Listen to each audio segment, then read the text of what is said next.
Hello दोस्तों, मध्य प्रदेश के Ayush counselling ने राउंड 3 के लिए दो इंपॉर्टेंट नोटिफिकेशन रिलीज कर दिए। पहला कौन सा, जिन लोगों ने राउंड 1 और राउंड 2 के बाद भी अपग्रेड का ऑप्शन चूज किया था उन लोगों के लिए राउंड 3 में कौन कौन से लोग एलिजिबल हैं उनकी लिस्ट दे दी है, जो कि फर्स्ट मतलब कि नोटिफिकेशन यहाँ पे दिख रही है, लिस्ट ऑफ कैंडिडेट वो ऑप्ट फॉर अपग्रेड। और सेकंड क्या है, किस किस सबसे इंपॉर्टेंट नोटिफिकेशन यही है कि किस किस कॉलेज में कितनी कितनी सीट अभी भी अवेलेबल है, कौन कौन से गवर्नमेंट कॉलेज हैं आयुष के जो कि बीएमएस या फिर बीएचएमएस या फिर यूनानी गवर्नमेंट कॉलेज के अभी भी सीट्स अवेलेबल हैं।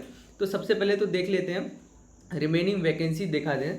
तो उससे पहले मैं बता दूं, मेरा नाम है नवीन कुमार मौर्य और बिकम ए डॉक्टर के यूट्यूब चैनल में आपका बहुत बहुत स्वागत है। देखो, सबसे पहले तो बता दें कि गवर्नमेंट इंदौर का जो कॉलेज है इसमें 4 टोटल सीट्स अभी भी अवेलेबल है। ये दिख पा रहा है कि गवर्नमेंट इंदौर का जो कॉलेज है अभी भी 4 सीट्स अवेलेबल है, लेकिन जनरल कैटेगरी के लिए 1 है और बाकी सारी सीट्स ओबीसी के लिए है। ओबीसी और ईडब्ल्यूएस के लिए दो 3 सीट लगभग वो हैं। इसी के साथ साथ ग्वालियर की अगर सीट की बात करें, ग्वालियर में 7 सीट्स अभी भी बाकी हैं, जो कि 2 जनरल के लिए है, बाकी सारी सीट्स इधर उधर की हैं जो कि ओबीसी एससी एसटी ईडब्ल्यूएस में डिवाइड हो जाती है। जबलपुर की सीट्स में एक ही सीट, देखो अनएक्सपेक्टेड है कि जबलपुर की सीट सबसे पहले भरा गई है। क्यों भरा गई है ये तो देखने वाली बात है। और रीवा की सीट्स भी 4 सीट अभी भी अवेलेबल है। रीवा के बाद उज्जैन की अगर बात करें, उज्जैन में 5 सीट अवेलेबल है। उज्जैन के बाद बुरहानपुर, जो कि रीवा और बुरहानपुर को सबसे नीचे प्रायोरिटी में दिया जाता है, तो बुरहानपुर में फिलहाल 5 सीट अभी भी बची हुई है, जो कि जनरल कैटेगरी से एससी एसटी ओबीसी ईडब्ल्यूएस किसी भी कैटेगरी में ये डिवाइड भी है, जो कि पर्टिकुलर बंदा अपने अपने इसके हिसाब से देख सकता है। अगर होम्योपैथी की बात करें कि कितना कट ऑफ नीचे जा सकता है, कट ऑफ नीचे नीचे जाने से एक और इम्पॉर्टेंट बात आई है कि बहुत सारे लोग कमेंट कर रहे हैं, बहुत सारे लोग मेरे को इंस्टाग्राम पे मैसेज कर रहे हैं, टेलीग्राम पे मैसेज कर रहे हैं, जिनके पास मेरा नंबर है वो कॉल कर रहे हैं कि भैया क्या कट ऑफ रिड्यूस होगा क्या। जैसे हर साल होता है 5%, 10% नहीं, परसेंटाइल, 5%, 10% और लास्ट में कभी कभी तो 15% तक भी रिलीज कट ऑफ डिक्रीज होता है। जैसे कि 2024 लास्ट ईयर की बात करें, 15% डिक्रीज किया गया था आयुष के एडमिशन्स के लिए।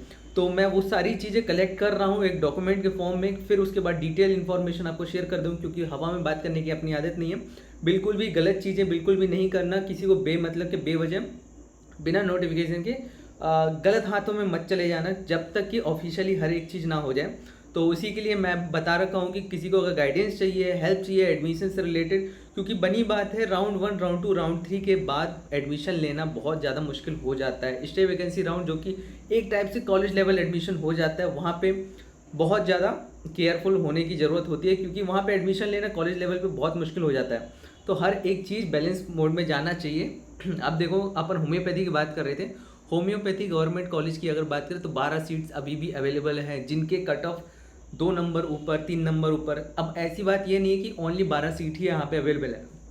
दिमाग लगाने की ज़रूरत यह है कि राउंड 2 में जितने लोगों ने अपग्रेड पे डाला है, अब कितने लोगों ने अपग्रेड पे डाला है वो आपको दूसरी नोटिफिकेशन में जाकर देखनी पड़ेगी। होम्योपैथी में अब होम्योपैथी से कितने लोग अपग्रेड होकर गवर्नमेंट आयुर्वेदा में जा रहे हैं या फिर कितने लोग सीट छोड़ रहे हैं, इस पर डिपेंड करता है कि होम्योपैथी की सीट्स कितनी अवेलेबल है अभी भी, और कितनी आयुर्वेद की जितनी दिखा रही है 4 7 1 4 5 5 5, ये जरूरी नहीं है कि यही है। सीटों की संख्या बदल सकती है, ये हर एक नोटिफिकेशन में बोला जाता है, इसमें नहीं बोला गया है, लेकिन किसी भी काउंसिलिंग में बोला जाता है। अगर के पुराने मध्य प्रदेश के पुराने तुम नोटिफिकेशन खोल के देख लो, उसमें सीधी सीधी लिखा है सीटों की संख्या परिवर्तित हो सकती है।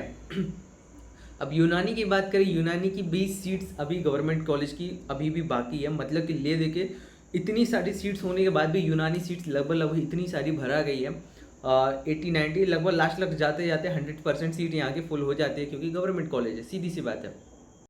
अब कुछ इंपॉर्टेंट कॉलेजेस जैसे हैं कि जिनका नाम अभी मेरे सामने आ नहीं रहा, देखो जैसे हकीम सैयद भोपाल का आ गया, ये तो गवर्नमेंट यूनानी ही है।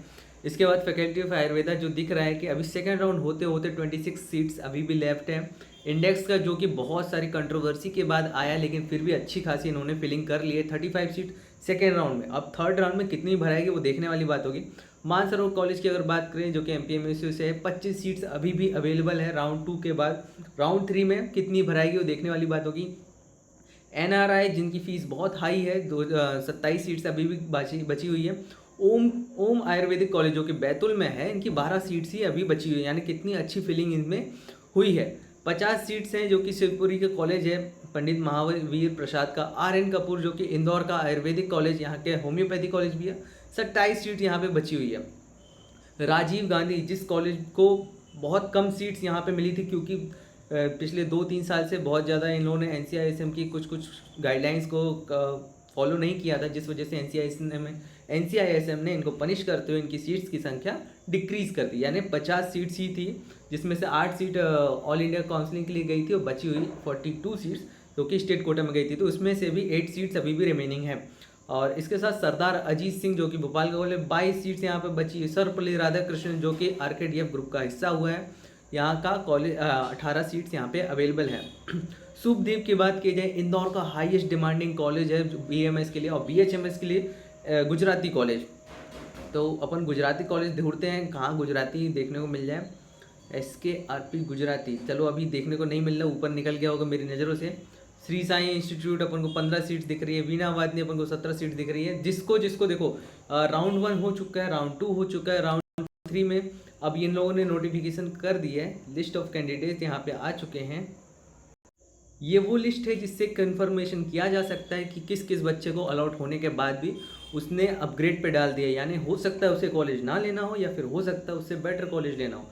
जैसे होम्योपैथी वालों के लिए यही डाउट रहता है कि हमारे नंबर 2-3 नंबर से डिफरेंस हो गया तो क्या हमें सीट्स मिलेगी नहीं, लेकिन उनकी सीधी बात इसलिए होम्योपैथी पे बोला जाता है क्योंकि होम्योपैथी वाले उठ के जाते हैं गवर्नमेंट आयुर्वेदा में, तो होम्योपैथी की सीट्स थोड़ी सी रिमेनिंग शेष रह जा मतलब बच जाती है, और फिर जिनका नंबर नहीं लगा हुआ होता है होम्योपैथी या आयुर्वेदा में उनका चांस मिल जाता है होम्योपैथी में। तो यहाँ पे गवर्नमेंट जिनके 400 से ऊपर हैं वो अभी भी बहुत बड़े डाउट में है, 430 420 वाले भी बहुत फंसे हुए हैं। हाँ, एडमिशन से रिलेटेड, कट ऑफ रिड्यूस से रिलेटेड किसी को और कुछ जानकारी चाहिए, वैसे कट ऑफ रिड्यूस होने से मैंने बहुत सारे डॉक्यूमेंट इकट्ठा कर लिए हैं, उस पर नेक्स्ट वीडियो में बनाने वाला हूँ। फिर भी जिसको एक्स्ट्रा जानकारी चाहिए, हेल्प चाहिए काउंसलिंग से, या पहले से ही स्टे वैकेंसी राउंड के लिए थोड़ा सा अपना एडमिशन के लिए सिक्योर होना चाह रहा है, तो बिल्कुल वो कमेंट बॉक्स में आपके लिए एक लिंक हमेशा से पिन किया हुआ है, आप उसमें जाके बिल्कुल इंक्वायरी कीजिए, आपको कॉल बैक आएगा। बाकी होप आपको अच्छा कॉलेज मिले, तब तक के लिए टेक केयर, मिलते हैं नेक्स्ट वीडियो में।